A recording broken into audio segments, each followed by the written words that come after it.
Hello guys, my name is Diego Pacheco and this is another slidecast.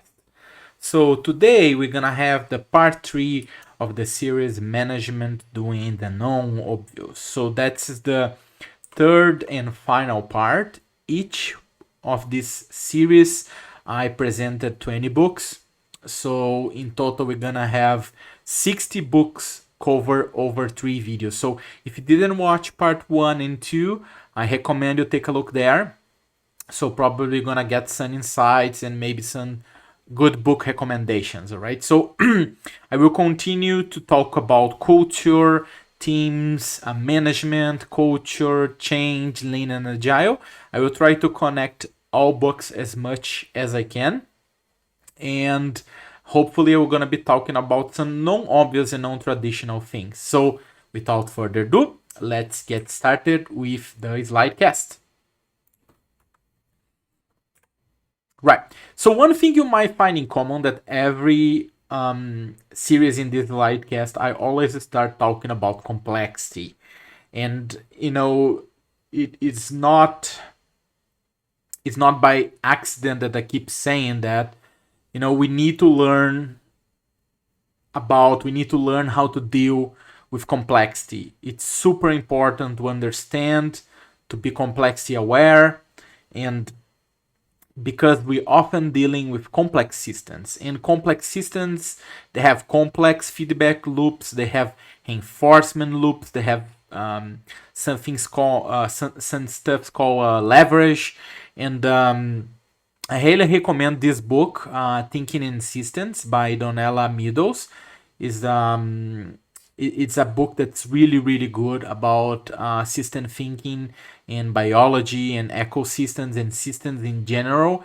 It's really really a piece of art, and this is one of the examples on the book that she says that we often think too linearly, and we think that, whoa, low economic growth probably increase poverty, but what we don't get is that also poverty also influence low economic growth. So the two things are actually connected, and one thing reinforce the other things, and that's a complex feedback loop. And when you have complex systems and complex feedback loops, if you just do one thing in isolation, you often doesn't fix the problem, right? So you need to act in multiple fronts. That's why I said in previous videos on this series that we need to have a systematic and systemic answer in order to deal with complexity. We cannot fix complexity with a simple answer. It's not how it works. Okay.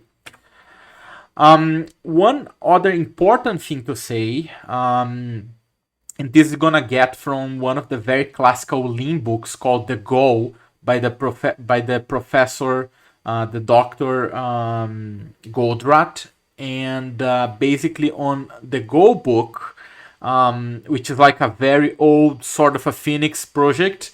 That was more like manufacturing instead of DevOps, but really really similar. They have a tail, and Phoenix Project was highly inspired by this book. There is a cool 30-year anniversary version also you should get, pretty good as well. But basically, one thing they say on the book, that also is connected with another book that's called The $1 Trillion Coach, right? Where basically on the $1 Trillion Coach book, he says that he tells stories, he tells tales, and let people figure out what to do with that story. And here is the same for the Goal. The book called The Goal is the same deal. Instead of telling people what to do, they tell a story and let people draw conclusions on that, right? So that's something that the Goal and the $1 Trillion Coach have in common. And one very interesting thing about the Goal, they say the two cases where Lean doesn't work at all. First scenario where your product that you are building, you don't have demand, so basically there's no market for your product. And even if that's the case, if you have that problem, I would argue that you can pivot, you can find another market, right? But so it's not unsolvable. But the second one is pretty hard, and I think that's one of the main reasons why, and there's so many other reasons as well, but why sometimes we struggle to, to perform transformations and to perform changes in organizations. And what the goal says is that, lean doesn't work if you don't want to change. If you don't want to change, lean will never work, and that's something important. You need to be willing to change. So this is another idea that is pretty interesting. That the process that your company can do is what defines your company, and that's also, you see that on the goal. And your process are both your strengths and your weakness. Like if you think about like a plane, the strength of the plane is that it can fly, but it's not a boat, although it can float. But it's not made to work over water. And the boat can float, but definitely cannot fly. And of course, there's these hydroplanes where you can fly and both eat the cake and have the cake, right? But in this case here, your strength is also your limitation, right? And a company is defined by its process, and its process tells what the company can do and what it cannot do. So in order to do different things, you need to be able to do different process. As simple as it is. Simply put, if you cannot change your process, you cannot change your outcomes. You cannot build different things, right? Because if you have a process and you know how to build planes, is one thing. If you want to build a boat, it's a different process. You cannot build a plane cannot build a boat with a plane process, right? So basically, it's different things, different nature. So it's really, really important to be able to change. And if you cannot change process, that's not simple. That's not something silly. It's really key. It means in the end of the day, it will be very hard to build different products if you cannot change your process. So that's really, really the key. Now, I want to talk about some biases, all right? And there are several books that they cover these biases mostly. And there's one cool book that talks about how you can think clearly. And that book has majority of biases that I'm gonna cover here, but some other books also mention some biases. And the first bias is the planning fallacy, that it says that basically we underestimate how long projects will take. We always think that the projects will be shorter and they won't take longer, and we are always wrong. They always take longer than we think, and we always overestimate how quickly we can get them done. We always think in our minds that we can get them done much faster, but actually it's not true. And that's where we arrive on the magical land of the Gantt projects, where it's easy to draw stuff there, and it never happens, right? So that's one of the reasons why this long-term planning, long-term estimates really doesn't work at all, because of these biases. Because not only because of that, right? Because there's lots of variance, there's lots of things we don't control. So we underestimate how long projects will take, and we overestimate how quickly we can get things done. That's the first biases. There's more biases. There's another biases called availability biases, right? And that's really, really cool, is how fake news works. So it says that just because we remember more often doesn't mean it happens more often. So there is a difference between remember something and actually that thing happening. But in your brain, we kind of mix the two concepts together, and if you remember more, it becomes more true. So like as more as we listen to fake news, actually that weaken our ability to be against fake news, right? So as more as you are exposed to fake news, less defense against it you have it, and that kind of makes sense, right? So like I said, most of these biases, they are on the book The Art of Thinking Clearly. It's really, really good book. That's so many biases, so many good insights. I just captured some ones here that I think they have all relationship with culture and management. All right, and then on the availability biases, there is something really cool, which is, we prefer to have the wrong information or to have the wrong model over no information or no model. And that's something really interesting because we prefer to have a wrong estimation rather than no estimation, right? And that's something really interesting, right? That doesn't make sense actually, but we end up doing that.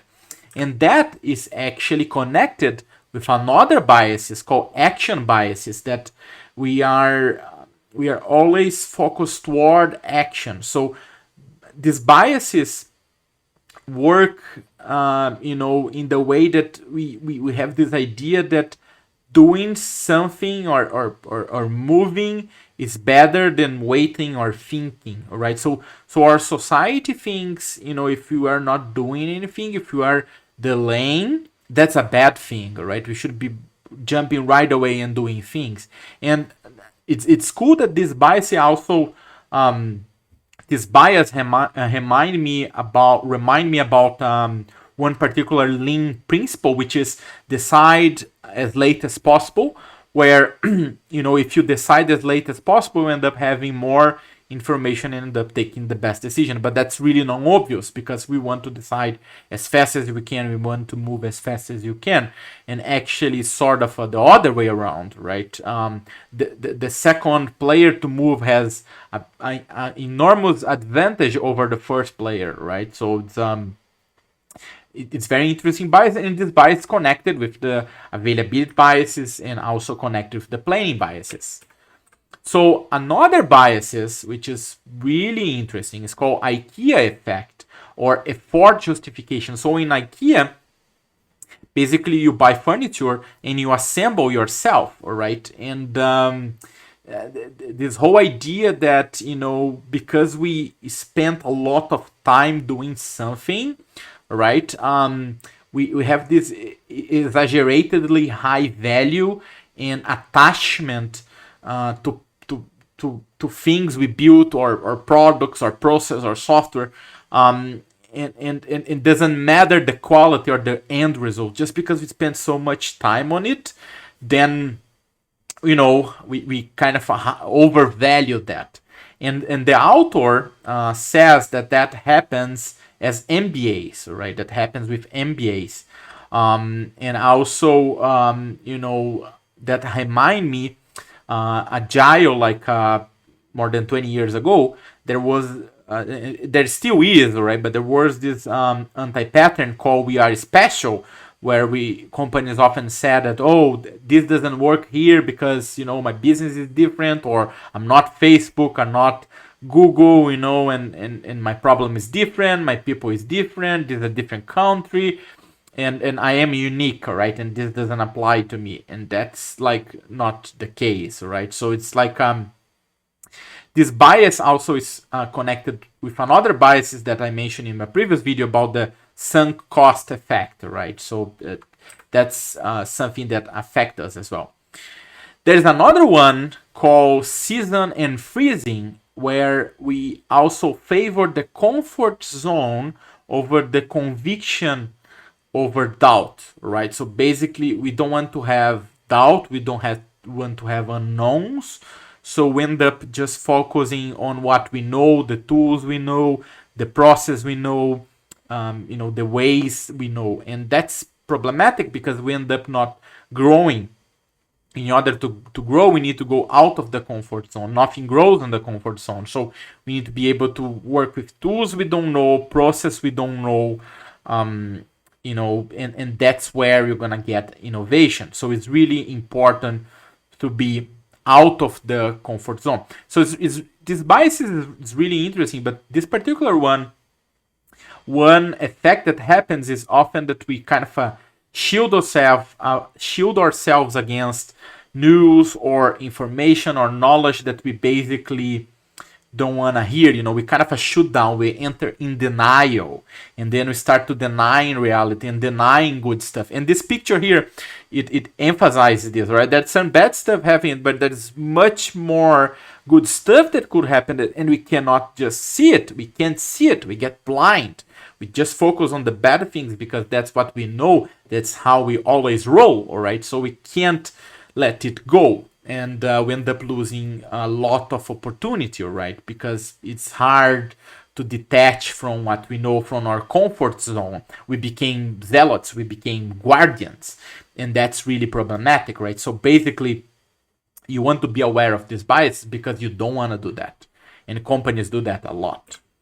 So now, I want to talk about some other ideas that are mainly present on this amazing book called Brave New Work.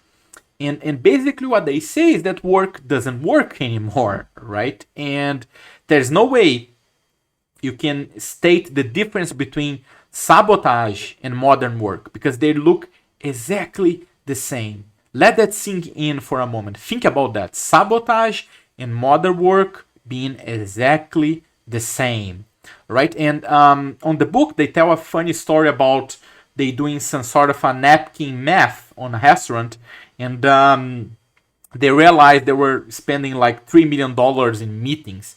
And that's something really funny, right? Because often companies, they have this, high centralization, budget controls, like yearly or quarter budgets, and it's really hard to get money approvals, or it's hard to get new people, stuff like that. But it's very easy to book meetings, and everybody can book as much meetings as they can. And there is a huge cost associated to meetings, right? And one thing that the author questioned, and he has a dimension just about meetings that I'm going to cover later on.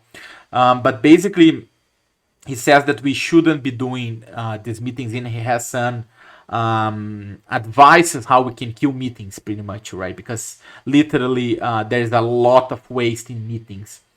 So another thing that the author states, and I found this just brilliant, is that bureaucracy is a liability, right? So work is completely broken. So we are addicted to predictability and control, although we know, based on, complexity and all these biases I mentioned, that, such a thing doesn't exist.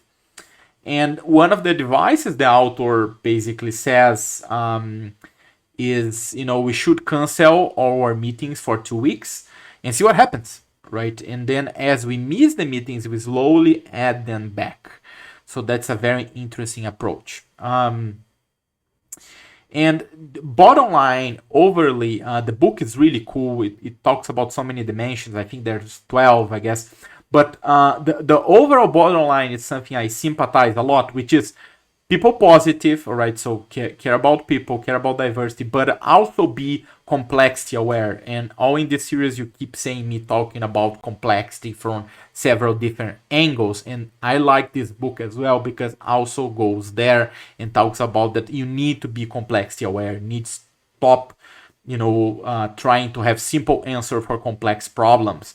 And I just love that. I think that's definitely spot on. So another interesting thing is this psychology study, mainly about crime. All right, this was published in 1982, I think, where they state this theory about the broken windows, where your environment pretty much drive your behavior. So if you have like a neighborhood like this, where you have broken windows, it is more it's more likely that you're gonna have robbery and you're gonna have crime there and you're gonna have issues. So one thing this theory says is like, well, if you have windows that are not broken, if you take care of your environment, it's unlikely someone gonna throw the first stone and break it. But if, like you see this, most of the windows are broken. If you're broken under one, it didn't create a problem, it's all fine, right? And that's sort of a justification for keeping the problem. And I think this applies very well for refactoring.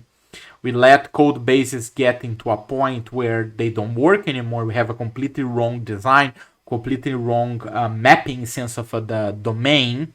and basically just pure complexity and obscurity.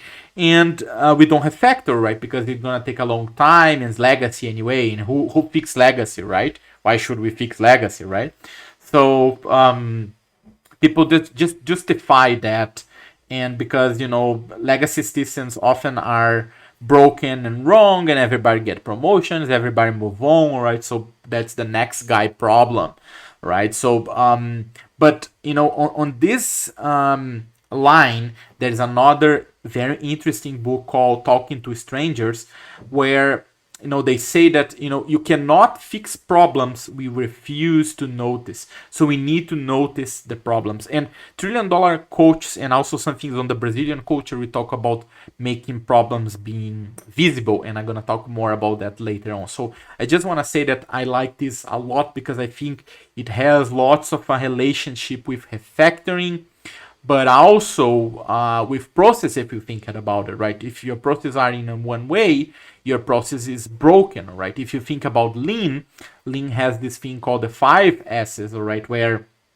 you want to clean your environment, and having cleanness improve your speed. So it's also connected to lean.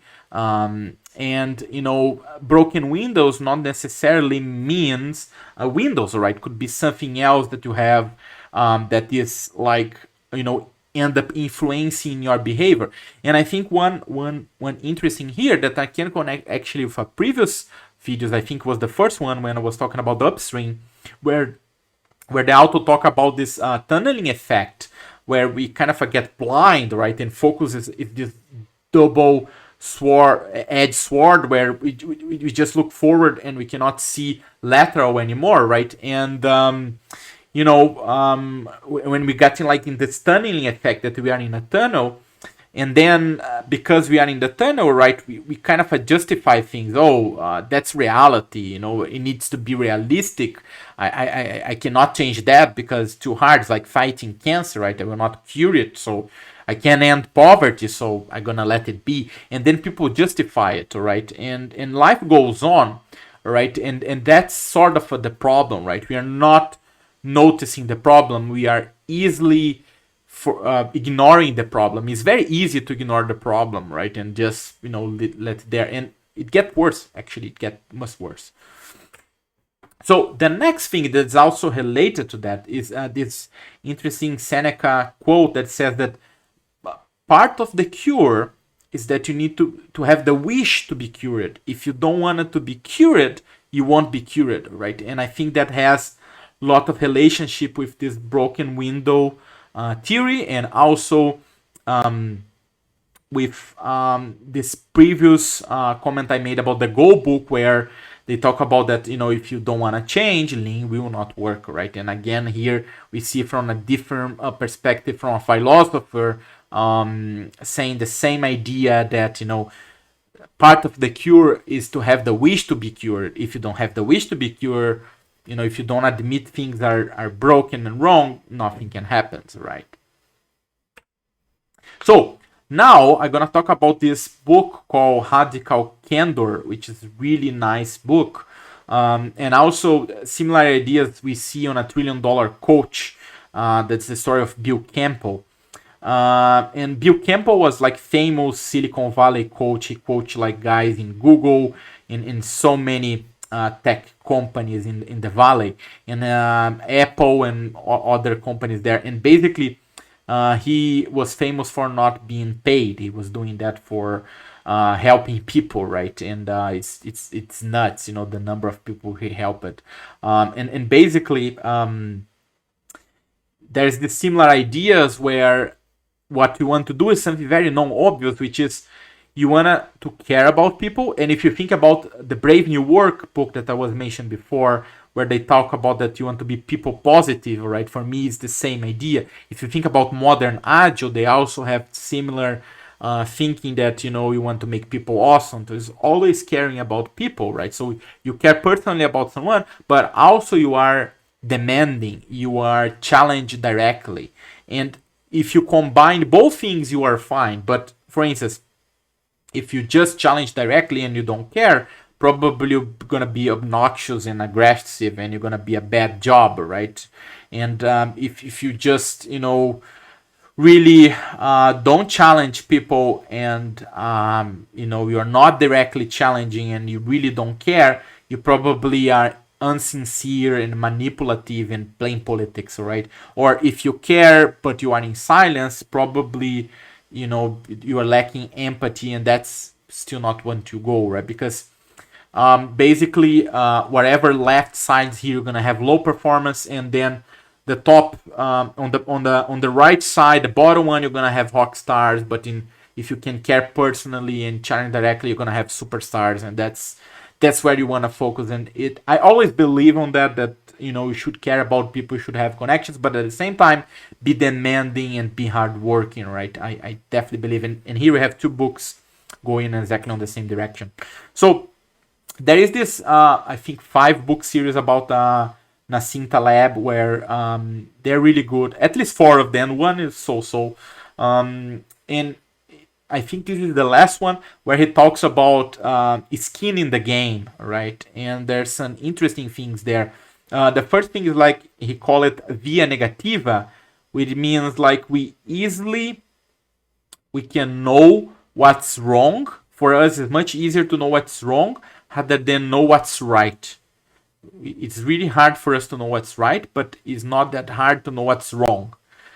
So that's very interesting, because it's aligned with the biases, and also the broken windows theory, right? That we know something is wrong, and we just let it be, and we need to change. We cannot let wrong things to happen. And then he gave this like bold statement saying there's no evolution without risk of extinction. So if you are not if you are not in danger, all right, really you don't have skin on the game, you're never gonna evolve, all right. And that reminds me some very old Scrum Guide cartoon about the chicken and a pig. They want to open a restaurant, and then the pig asks the chicken what will be the name of the restaurant, and then the chicken says it will be eggs and bacon, and then the pig said thanks, no thanks, because, well, the chicken is just involved and the pig is committed, right? Because the chicken gonna just put eggs and move on, but in order to bacon, you need to like cut the skin of the pig, and basically that's the skin on the game, right? That's exactly the point. And another thing that the author says, that people that don't have skin on the game end up doing complicated things that are unnecessary. And I relate a lot with that. If you think about architects or managers or engineers, or mainly I would say managers and architects that are not involved or doing the work on the edge, right? And if you have like this Babel Tower approach, like throwing specs over people, and they're not really connect to reality, that's exactly what happens. So I definitely believe in that, and that's a very good book, Nassim Taleb, Skin on the Game. So there is this other book called The Subtle Art of Not Giving a Fuck, where basically the bottom line, they say that stop sort of romanticize the life, and they have some very controversial and interesting ways of think. So they talk about the backward loss, right? That the more you try to feel better, the worse you're gonna feel, right? And he says that it's okay that things will suck sometime. That's completely fine. Look how we are now with COVID. So I think that's the ultimate proof. And sometimes emotional pain, it is necessary to avoid a bigger mistake on the future, right? So think that as a small headache now, but fixing a hard problem later on the future, right? And he also said that what creates positive experiences is what you create negative ones. And he gave examples like marriage and jobs and bosses and stuff like that. So, and that's also true, very true. And he says that the question that you need to ask yourself, it is, what pain are you willing for struggle for, right? Because people want the results, but they don't want to do the process to get into the results. And then you need to think yourself, right? So what pain I'm willing to struggle for in order to get the results. And I think that's really a good way to think about it. He also said that there's no happiness that is pain free, that happiness requires struggle, and material happiness won't last, right? And you really need to focus on mastery. And basically, we can choose our values and metrics to live by. And instead of looking for being right all the time, he says that you should be wrong all the time. And that's very interesting point of view, right? And that has relationship with another book I'm gonna mention later on.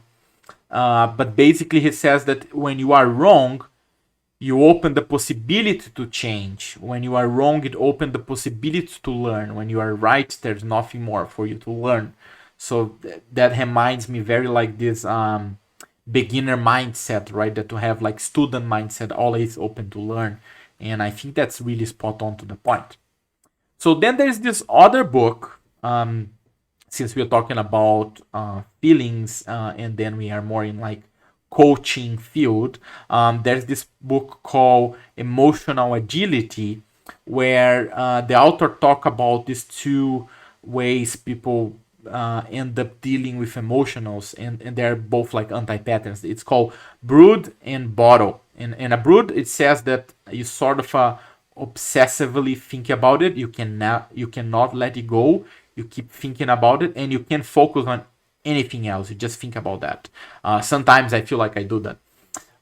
And there's the other one called the bottle, right? So it's like you putting acid on the bottle, right? So you try to suppress your emotions and you distract yourself, but it leaks. The bottle cannot hold, right? And it doesn't work. So basically, the author gives this framework called NASA, to deal with your emotions in an agile way. So basically, you name it, what you are feeling, you accept it, and you step it out, and you basically act according to your values, and that's how you can better manage your emotions. It's a very interesting book. I highly recommend it. So back to the $1 trillion coach, and something that we do here in Brazil. We call it like putting the goat on the room, which is the goat stinks, right? So if you put some stinking animal on the room, you basically gonna smell it, and someone will realize there's something wrong, and that's what say that we need to put the goat on the room. And the $1 trillion coach exactly goes there, and it's really cool because the guy was basically working with the top Silicon Valley guys, right? Like Steve Jobs, and so many others. And basically, he often said stuff like he doesn't take money, he doesn't take shit. And basically, he was going to an executive meeting, and he was seeing some tension between some VPs, and he were going there and forcing the tension, forcing the conflict in order to solve it, because unless you don't solve it, you don't move, right? So it's like this tug of war happening, and nobody moves until that tension is fixed. And often that's not faced, right? That's ignored. And I like a lot that approach. And in Brazil, we call this putting the goat on the room. It's a similar idea. So, and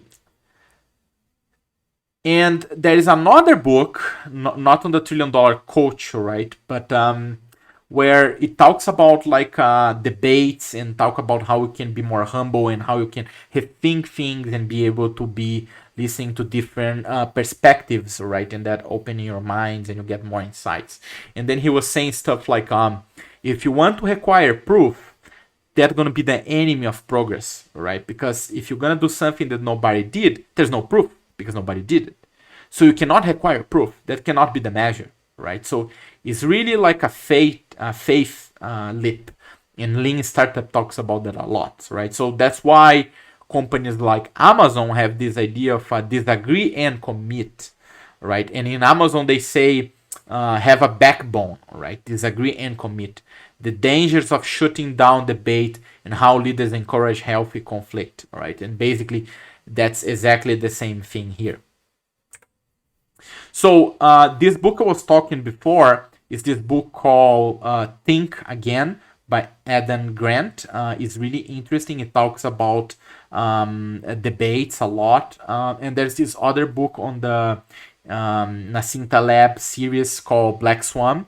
And basically they kind of both agree that if you are convicted about something, if you are like pretty sure, that's a prison, right? And you can't learn from that.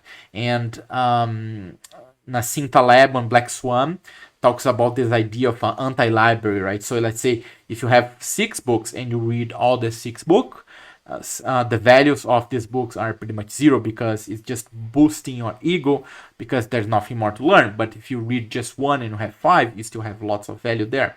And then you more see your library for research, and the value are into things that you don't know rather than in the things that you know, because you know already, so there's no value anymore for you.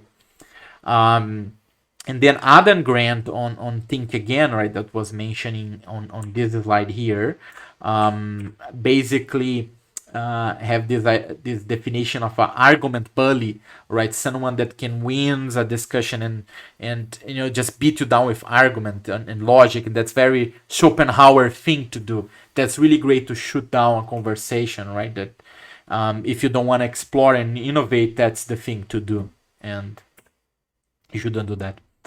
So we also need to get rid of echo chambers. Social media nowadays is very like an echo chamber, and we need to get different points of view, right? And that's where diversity strike ins. And Think Again talks a lot about that. Talking to Strangers talk a lot about that. Nassim Taleb books also talk about that as well.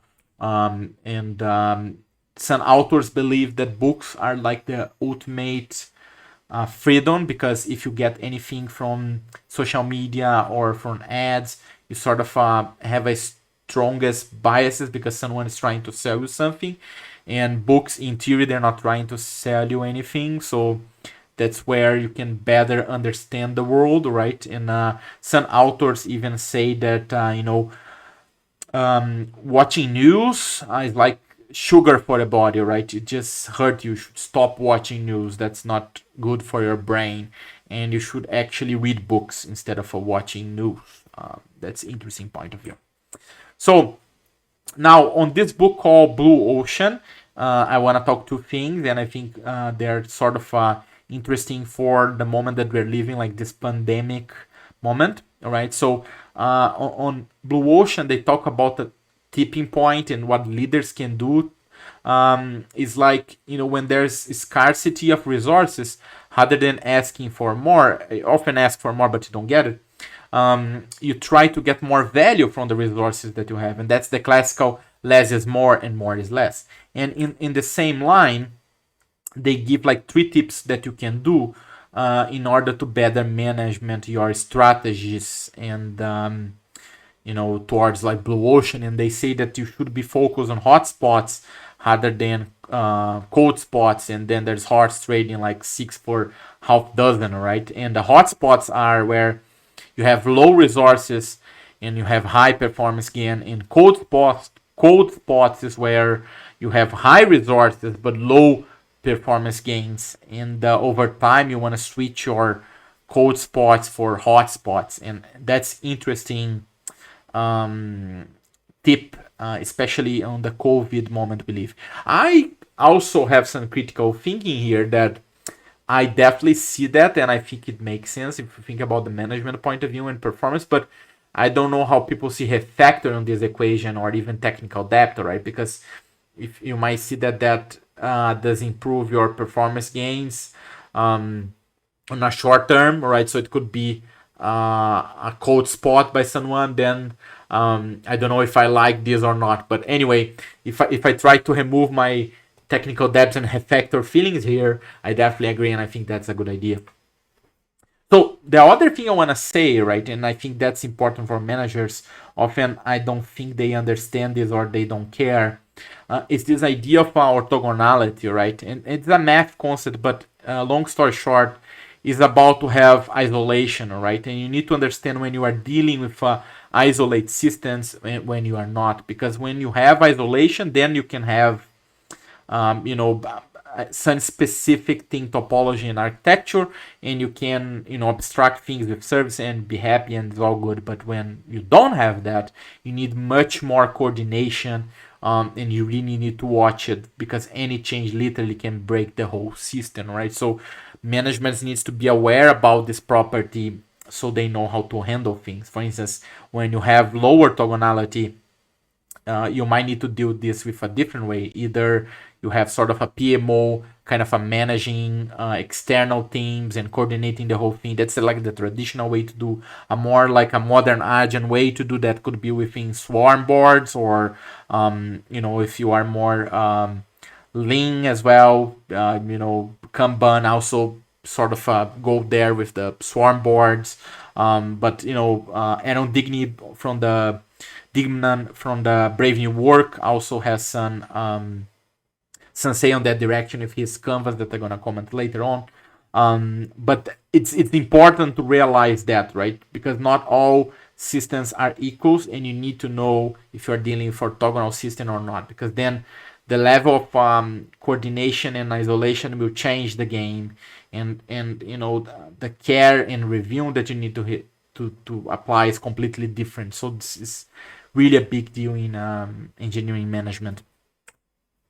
So back to the Brave New Work, I think there's something really cool about it, that he's not saying something like, "Oh, go do Kanban or do Lean or do design thing." Actually, he says that, but he kind of sees a company with like a Linux or like an operational system, and then he focus on some dimensions that you need to get it right in order to make work, right? And the dimensions he has are these 12 ones called purpose, how we orient and steer the organization; authority, how we share power and make decisions; structure, how we organize the teams; strategy, how we plan and prioritize; resources, how we invest our time and money; innovation, how we learn and evolve; workflow, how we divide and do work, and workflow we mainly go agile and lean there;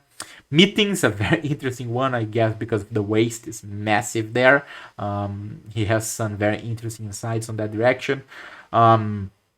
Information, how we share and use data, like stop using email, use GitHub or searchable wikis; membership, how we define and cultivate relationship; mastery, how we grow and mature; and compensation, how we pay and provide.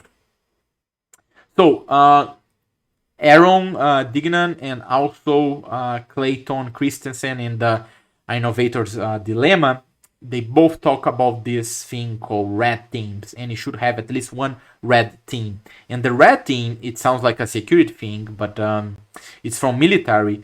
And basically you create one team and you give this team just one objective, and you say, your objective is put our business out of business, all right? So you should break our business. You should really find a way, to sell more, or really to break the business. And that's good, because if you manage to do that, you're gonna improve your business and you will not break your business, right? Because it's you doing, not the competition. And very few companies do red teams, and that's very interesting and very valid approach in order not only to do discovery, but really to separate the regular execution from real innovation, right? So that's something that really should be more explored nowadays. And finally, I want to close this session with this information from a book called Range, that talks about generalists and specialists, and basically they talk about a study they did, I think was a university in Chicago, and they mention like sort of two kinds of professor. One is like a calculus math professor, and the other one is sort of any other professor. And then what happens is when the students are trying to learn, they're trying to optimize right away for guesses. So they're trying to create process they're trying to find shortcuts, because once they do that, they will boost their performance and they will perform right away. And what happens is, in one of these experiments, they let the students kind of evaluate the teachers, right? And the ones that the teachers were giving hints, it was very well evaluated, and the performance of the students were very high. And this other professor that was doing calculus and math, the students were not able to to find a process, to find shortcuts, and they just struggled because they were dealing with concepts they didn't understand, and their performance fall down to the cliff.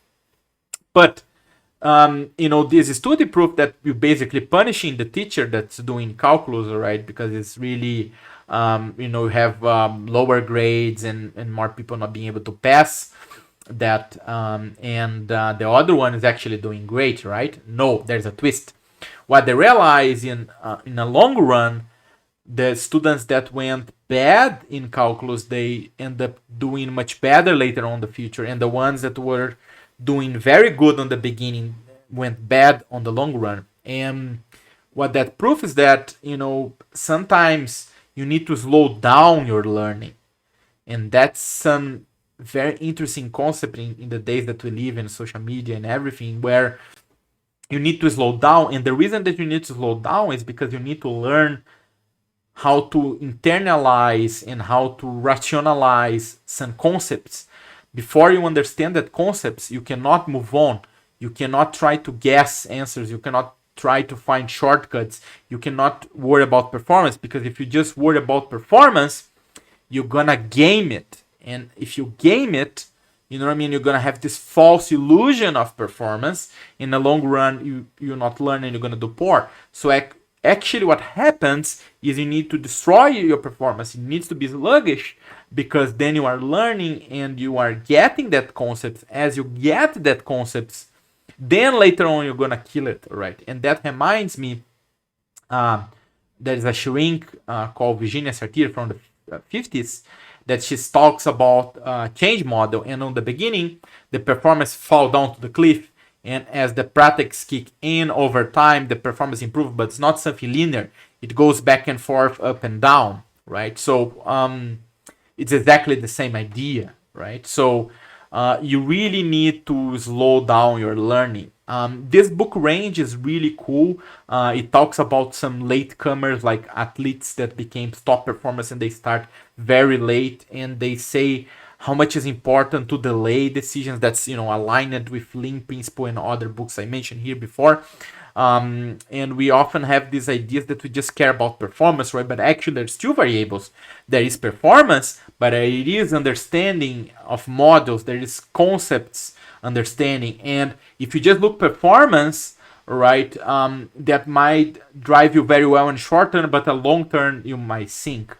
And it's important to have this complex thinking and to understand more than one variable and understand this variable of concepts and understanding models. And that on the long run is really where you're gonna have the true learning, and the true winner gonna be there, right? It's like the hare and the turtle story here, right? So that's about the range book. Pretty awesome book. So here, guys, are all books that helped me to assemble this final piece. $1 Trillion Coaches is the story of Bill Campbell, a Silicon Valley coach between like the big companies there, like Apple, Google, and so many others. Think Again by Adam Grant, that talks about open your mind and debates and being wrong. Subtle Art of Not Giving a Fuck also gives some interesting metaphors to not romanticize life. Emotional Agility talks about ways to couple for feelings. 4 Steps of Epiphany is a classical discovery book. Black Swarm and Skin in the Game are Nassim Taleb books. Blue Ocean is a book about strategy.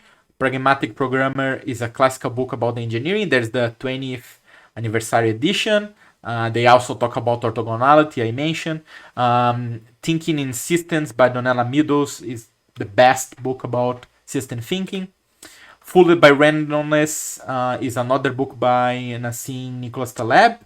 Talking to Strangers by Malcolm Gladwell, also very interesting book about perspectives. The Goal is the classical Lean book. That is the 30-year anniversary edition, pretty good. Beyond Budgeting is pretty cool, talks about radical decentralization. Innovator's Dilemma talks about the red teams.